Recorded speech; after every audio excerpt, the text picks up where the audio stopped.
What's going on, everyone? This is George Khalife, and it's episode 18 of Let's Grab Coffee. I'm joined today by none other than Connor Beaton. So we actually met for the first time. I saw him speak on stage at the Haste and Hustle event, Generation Now conference, which you saw the episode just before this one, actually, with Shauna Arnett, who put this together. Phenomenal speaker, awesome story, and even better dude. So super excited to have Connor on. He's the founder of ManTalks, as well as the founder of Real Talk Summit. So really excited to hear about not just these two ventures that he has, but his personal story. He's done a lot of traveling in the past and has some really, really crazy stories to share with us today. So Connor, thanks for doing this, man.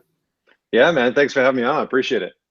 So tell us a bit about yourself. You know, what's the background of your story? Who's Connor Bean? Yeah, well, I mean, first and foremost, I feel like I should have my coffee with me right now, but I'm caffeinated out. I had enough coffee for today, so I'm probably good. Let's grab tea, depending on the time, maybe water. Yeah, I got my mason jar with water.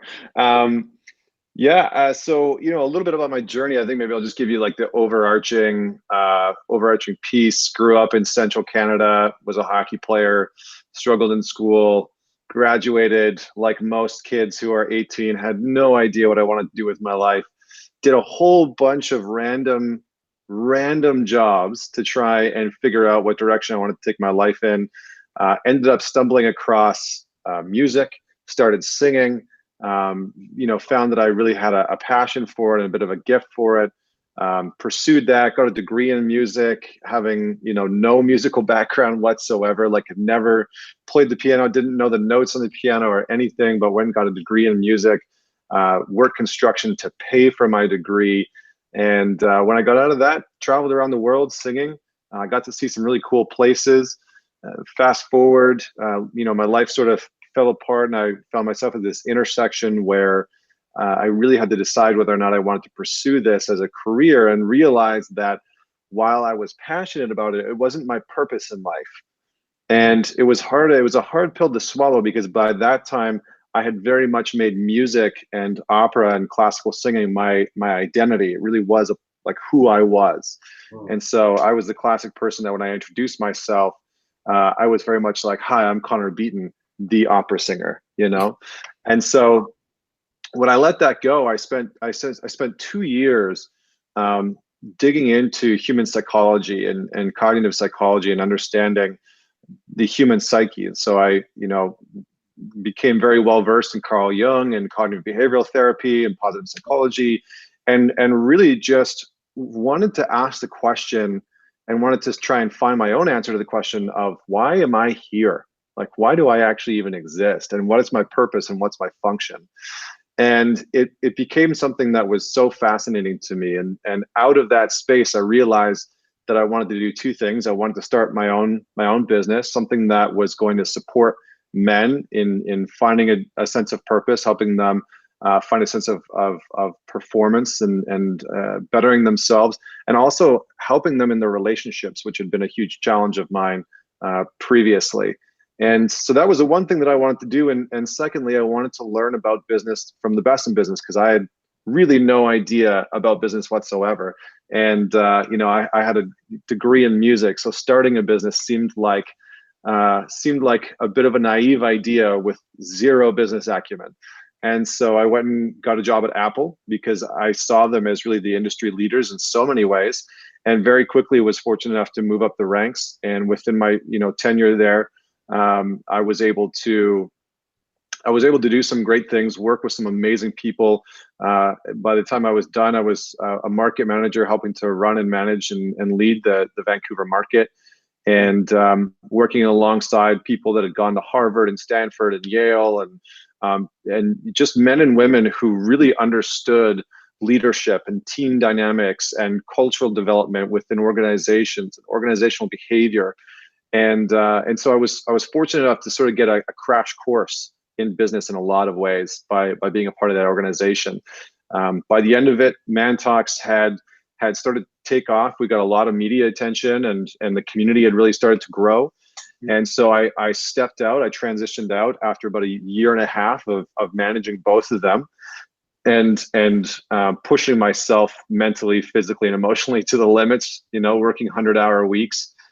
juggling this side hustle and my primary breadwinning sort of job, and then entered into this whole new space of being an entrepreneur and having to run my own business and employing people and needing to sort of figure that out in a very cumbersome green way. And so, I started ManTalks off in a year and a half before that, but it had already grown to become something that people knew about and people recognized, and it had already sort of grown as a brand and a name in Vancouver. And so we ended up launching the events in different cities around North America, over a dozen cities around North America. We started growing chapters in some of the cities, men's groups that we were popping up, mastermind groups that were popping up. And I started to facilitate more, personal growth, personal development work with a lot of these guys, and working on their relationships to self and to others. And because I didn't have enough on my plate, I decided to take on another side hustle, and I built a separate brand called the Real Talk Summit. And I built that because I saw that there was this need in the market. I saw that businesses were really the ones creating change within our society. And so I wanted to build something that supported specifically business owners and entrepreneurs, because I was having all these men come and work with me that were running businesses, and they were tapped out, like they were struggling. And they oftentimes felt like they didn't have people to actually go and connect with and talk to. And so I wanted to have the real conversations behind business, the real conversations behind entrepreneurship, but in a very, big way, in a conference way. And so I had this sort of vision to put on this, 1,500 to 2,000 person conference and bring out some of the best thought leaders and speakers and CEOs in the world, and have a conference that was about moving business and humanity forward together.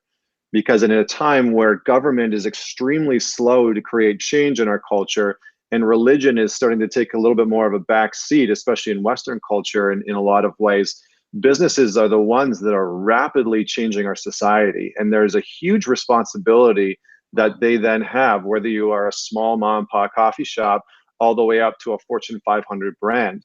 And how we build our businesses is now quickly becoming, and has been for the last millennia, how we are building our culture, how we're building our societies. So I hired Gary Vaynerchuk, got him to come in and speak. I got Danielle Laporte out to come and speak. And then we got some really great Canadian business owners, Brian Scudamore from 1-800-GOT-JUNK, which is just a huge success story in the entrepreneurial space. Yeah. The co-founders of Sage Wellness, which is also now becoming a huge success. And so that took off last year. And since then, I've really been working one-on-one with a very select few people in small groups. I love doing like workshops and events, and then running the businesses on outside of that. Or I guess that would be the main part. And then working with people one-on-one is my now side hustle. Yeah. So it does seem to me, and thank you for sharing that. Obviously, it's a very diverse background with a lot of different, pieces to it. What's interesting about you is, as you already pointed out, you don't come from that traditional business background, academically speaking. Practicality, you've always had it. You always had the desire to be an entrepreneur. And even as a musician, I mean, a lot of people don't see this, but you're an artist, but also an entrepreneur, because there's the business of music too, and you are the business, right? And so, as you did that, though, did you find a couple of questions there, because obviously there's a lot of things I want to draw on, but the first one is, did you find it difficult going from non-business to business and succeeding as an entrepreneur? Did you find any, what hurdles, challenges did you face?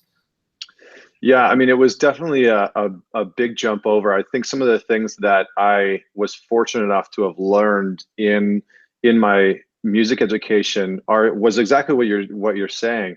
So that in many ways, as a musician, you are the product. You're the brand, you're the product, you're the service, all packaged into one.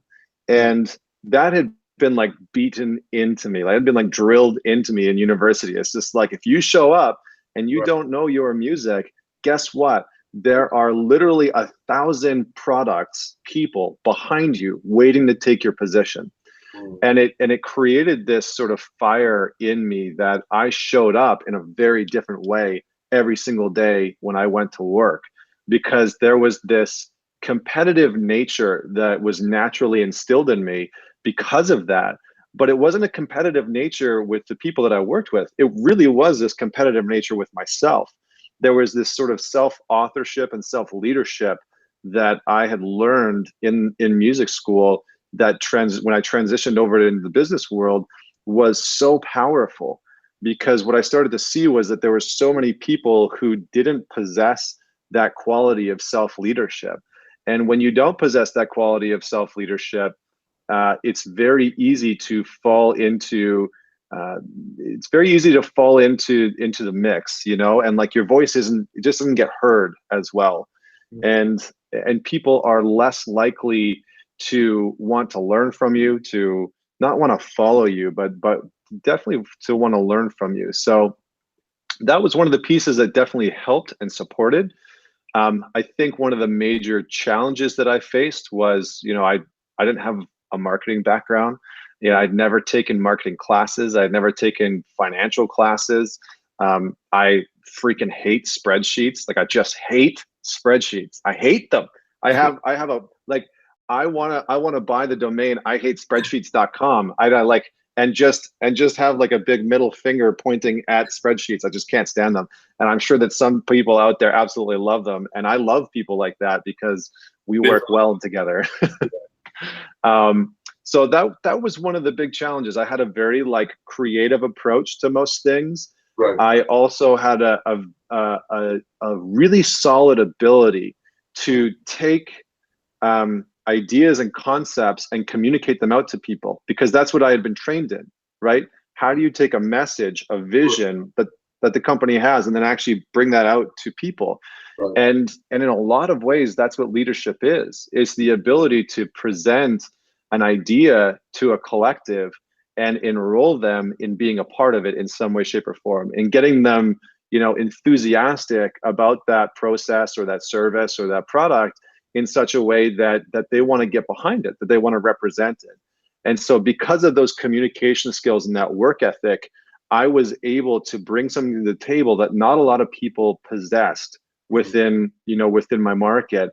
And I was able to really learn and observe the critical thinking and the analysis that other people would bring to the table that they had been acutely trained in, and really start to cultivate those resources within myself, to start to look at problems differently, not from just a creative approach, but from a critical approach and from a critical analysis approach, and to start to learn which mode of operation, which mode of thinking and processing was actually going to serve me in that moment.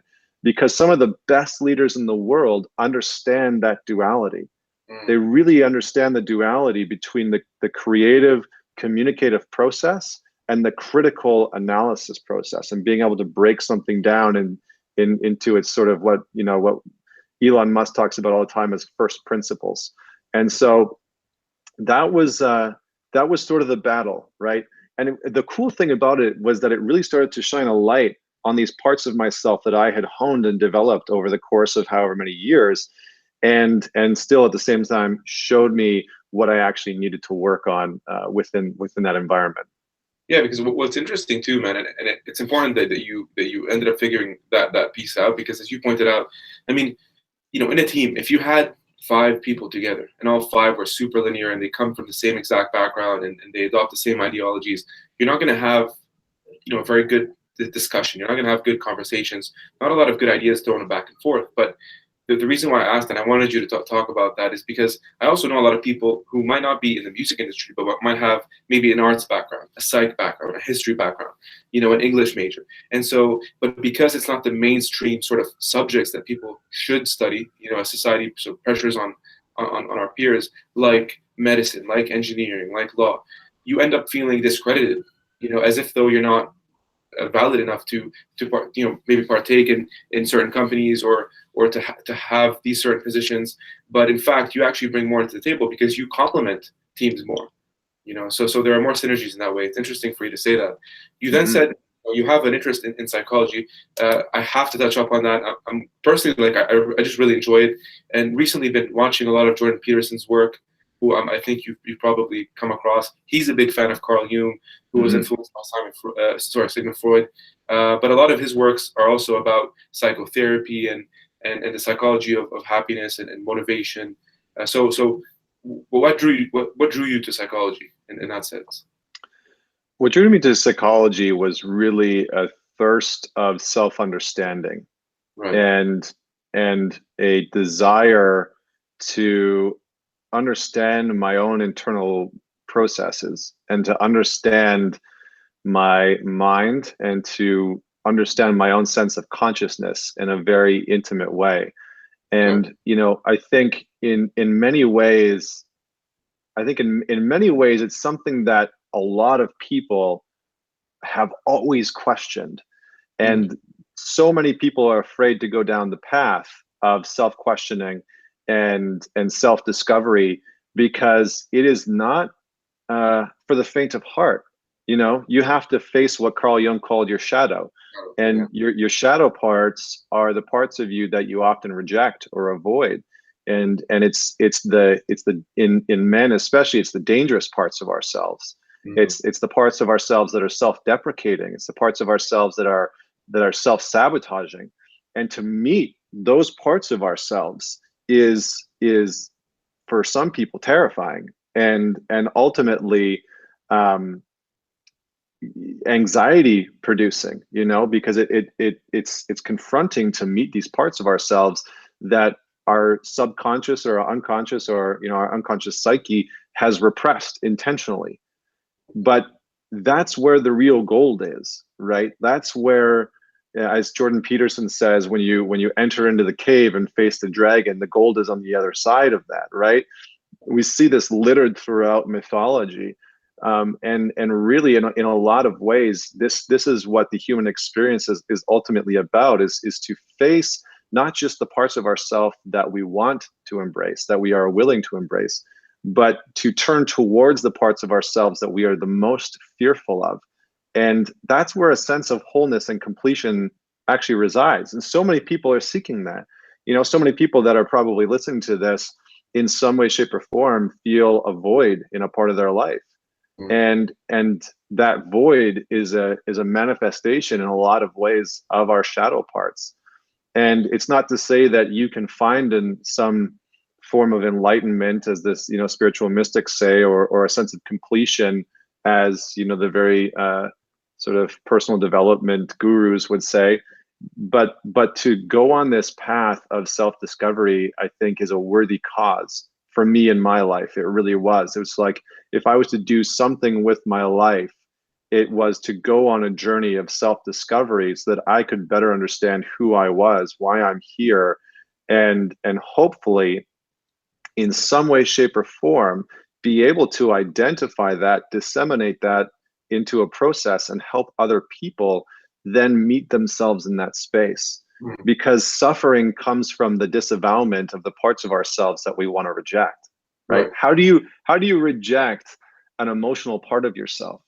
Where does it go, right? It doesn't have anywhere to go. So suffering resides in the rejection of that.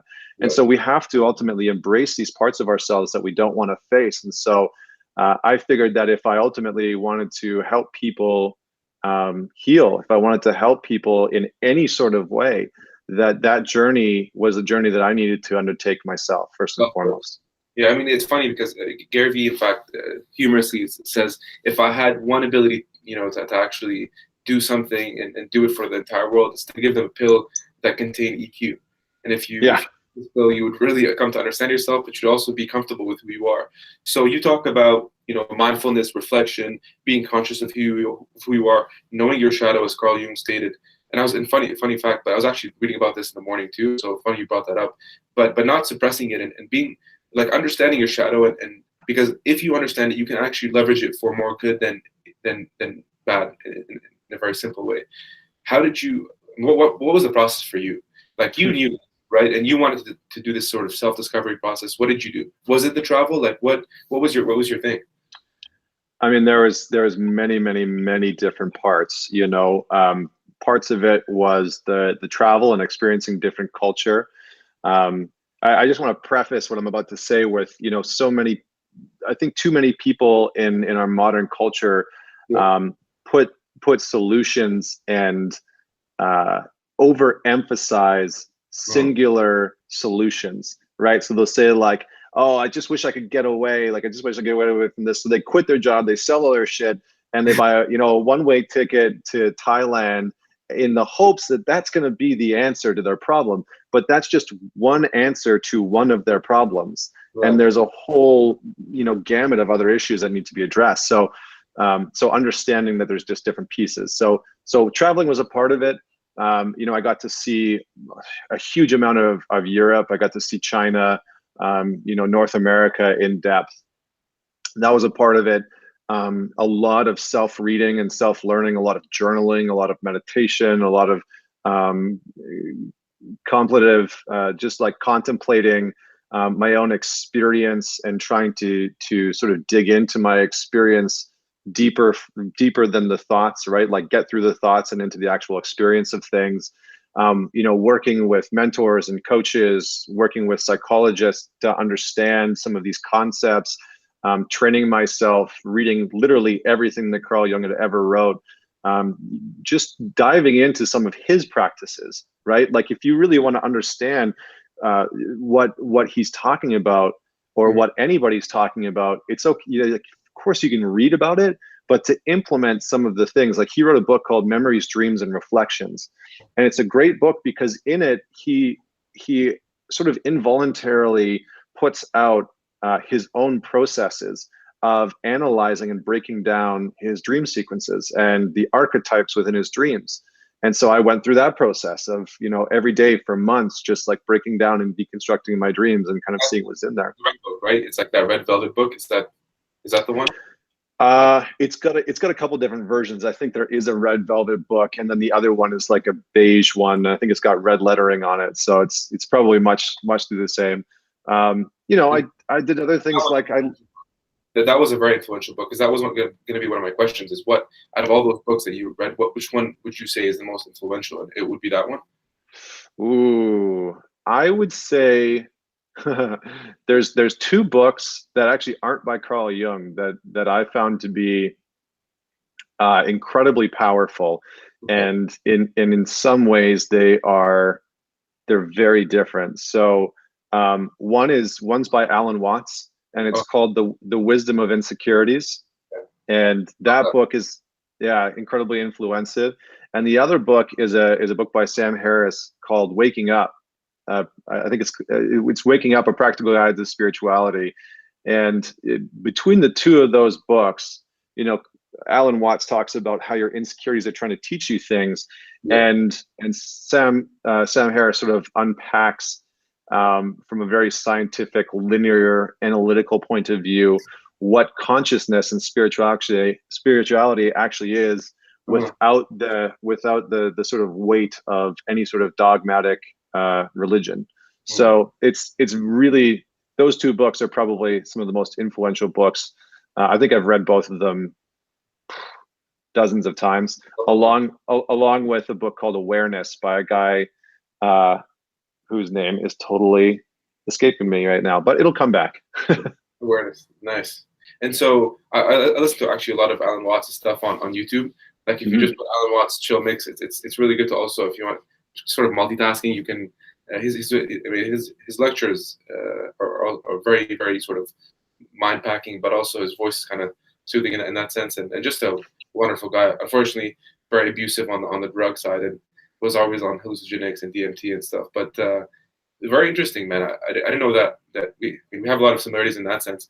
But it's interesting that you.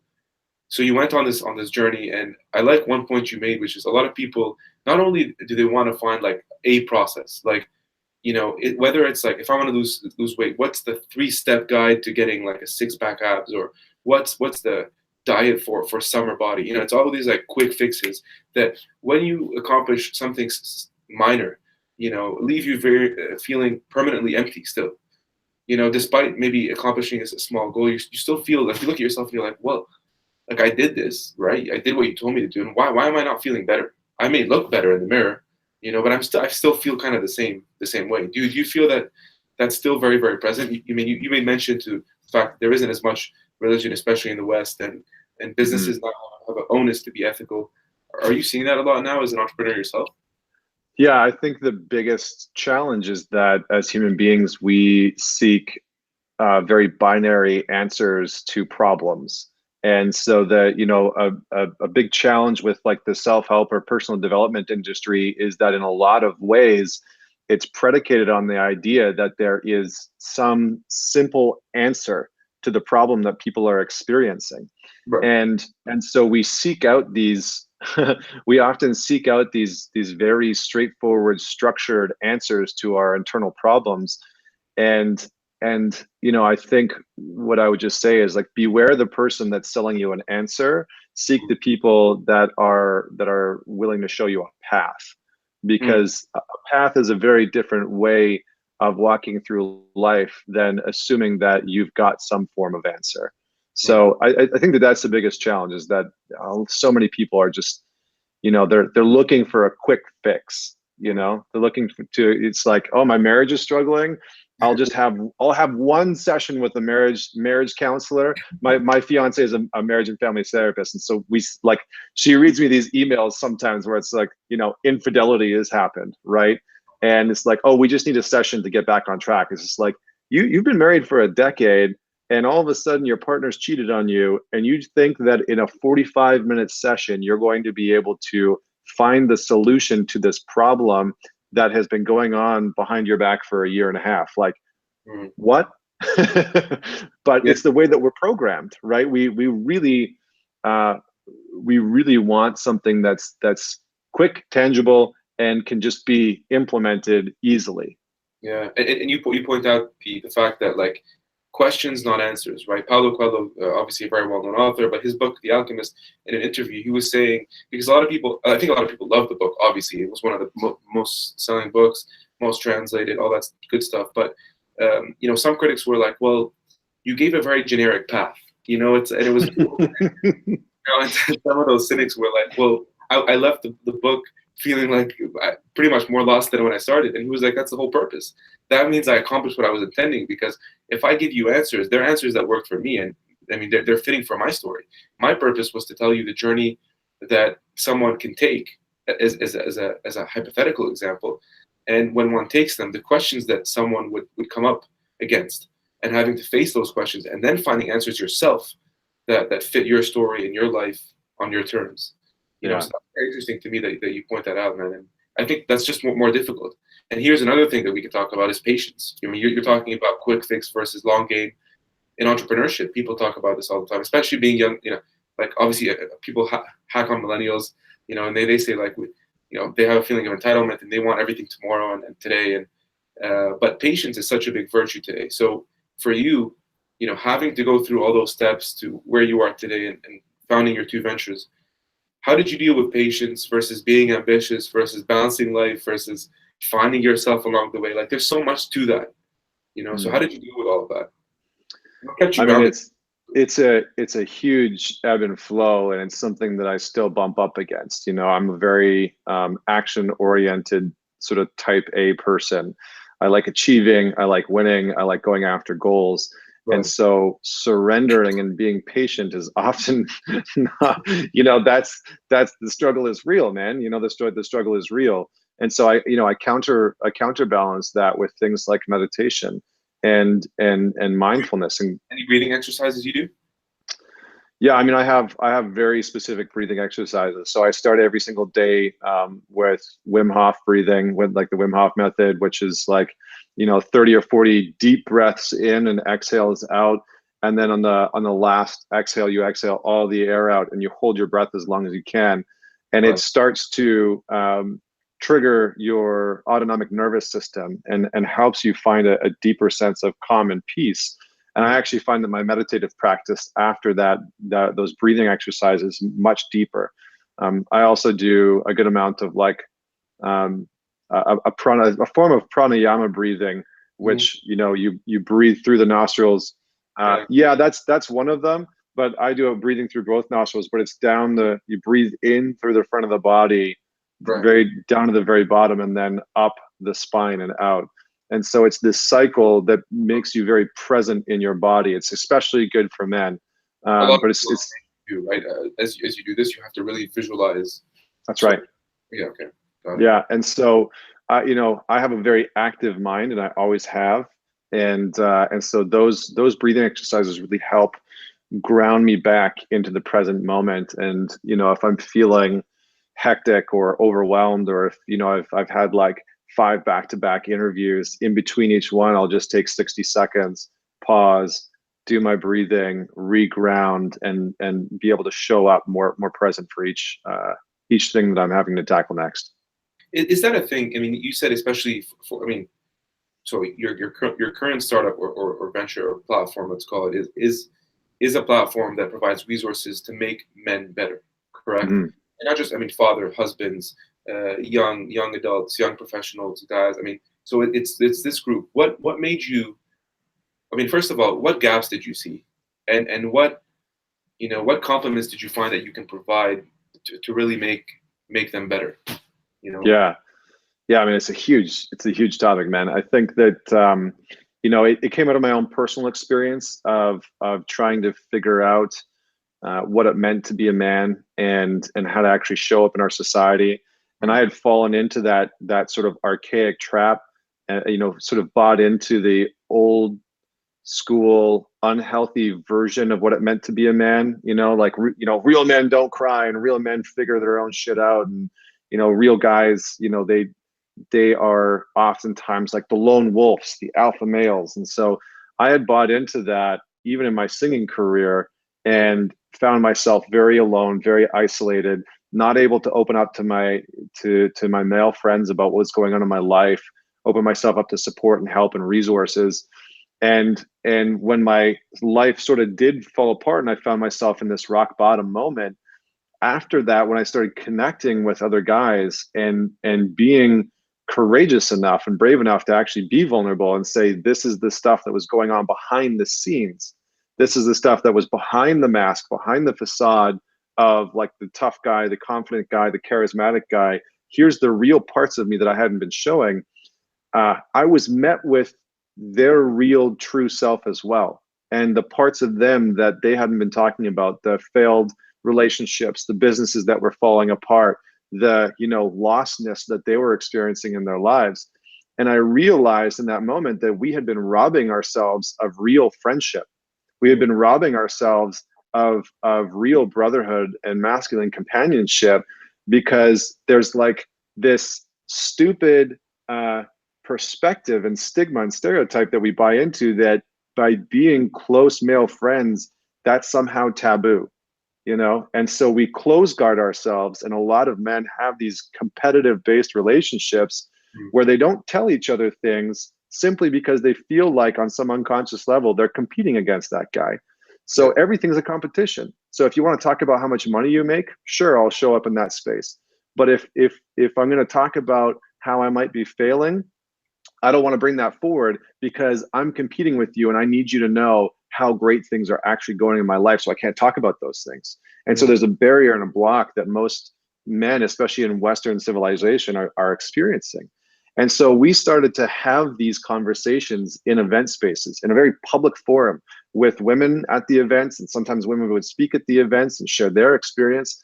And that public conversation started to break things open for guys, where they started to admit some of the shortcomings of these stereotypes, of these stigmas, of the unhealthy versions of what it meant to be a man.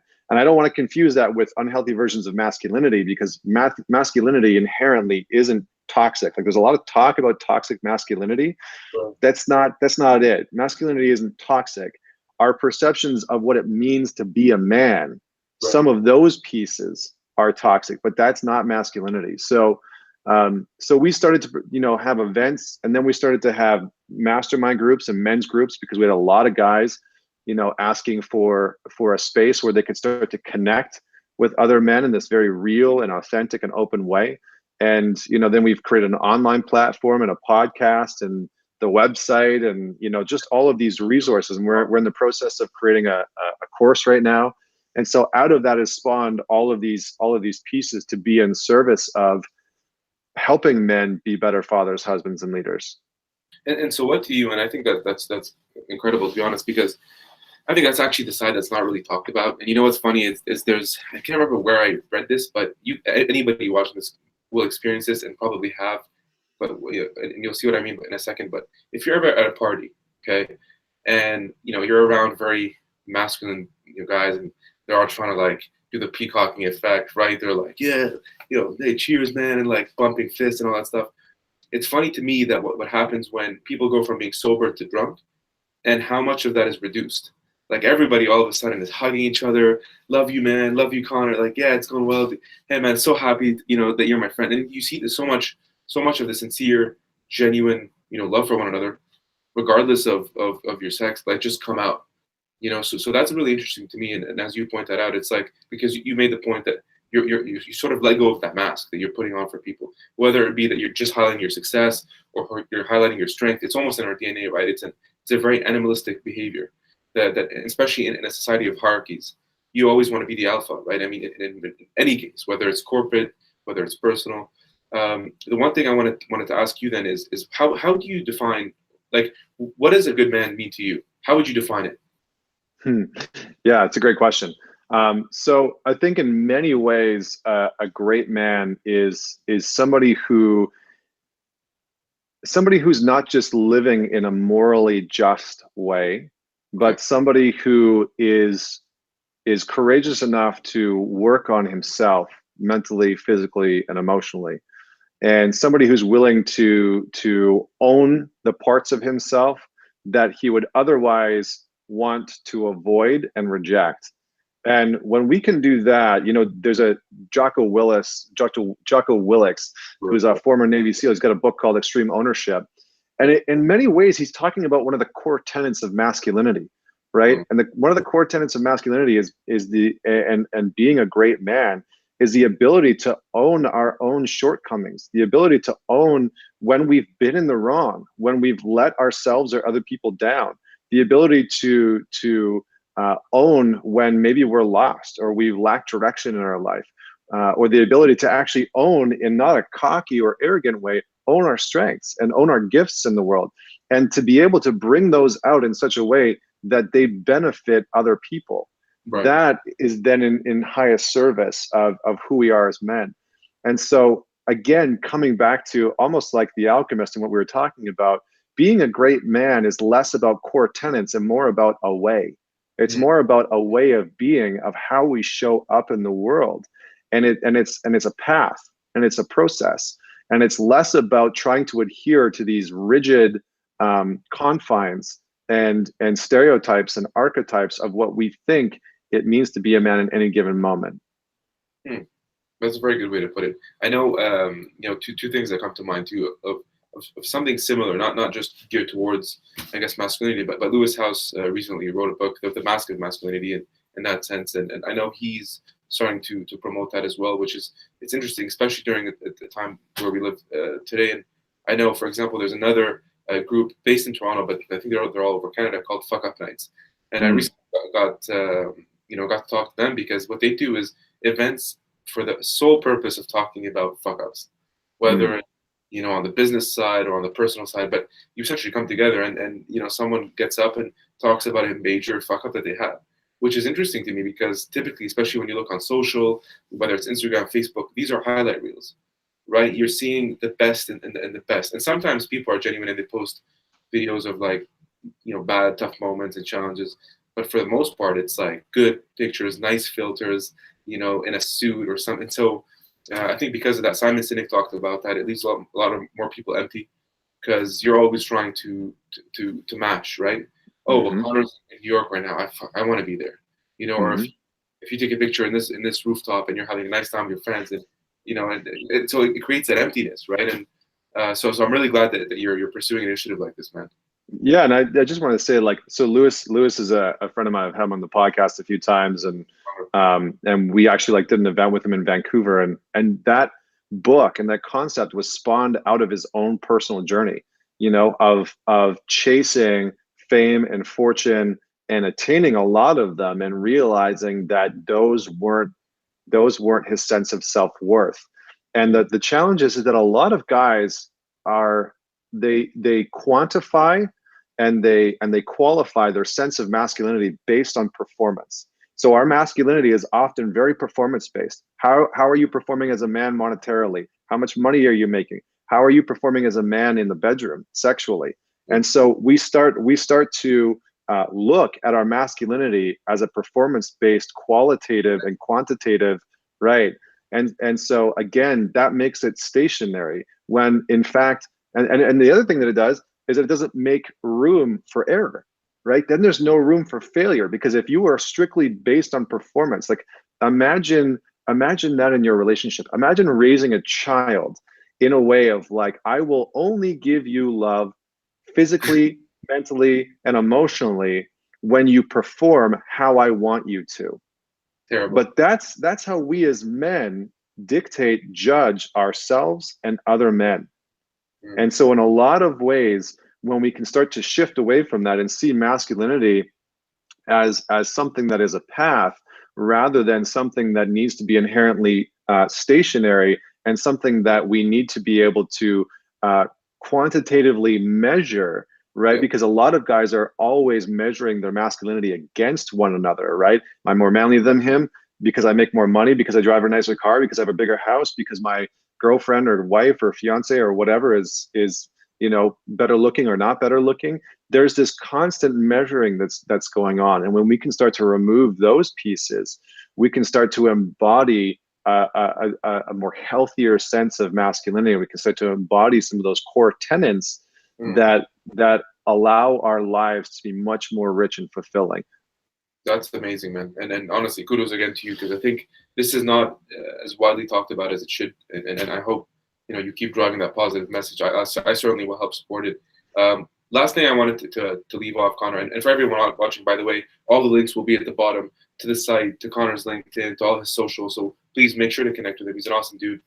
One thing I always want to leave off on is one piece of advice, maybe one or two, piece of advice that you'd give to someone watching this. Ooh, the generic advice. It's so hard. It's so hard. I had somebody ask me this. It was so funny. One of my clients actually recently asked me this. He's like, "Can you just give me like a piece of advice about what I need to know in my life right now?" And I was like, "Okay." I love this question because it's open-ended. I think one of the things that I would say.